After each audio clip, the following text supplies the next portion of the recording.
Power down the printer by pressing the power switch on the lower right front of the machine. If the printer is going to be connected to a network, find a network port at the rear of the printer.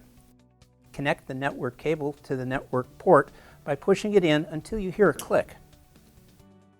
Insert the other end of the network cable into the network port on the switch. Turn on the printer. The machine will automatically connect to the network. To verify that your printer is connected correctly to the network, print out a status page. Press the menu key.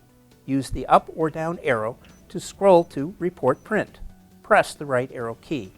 Scroll down and highlight Print Status Page and press OK. Press OK again. After the status page is printed, go to the Network section and verify the IP address does not display 0.0.0.0 or 169.254 or undefined. Any one of these entries indicates a problem on the network that needs addressing. The last step to prepare your printer for use is to install the Kyocera printer driver. Please view the Kyocera print driver installation video.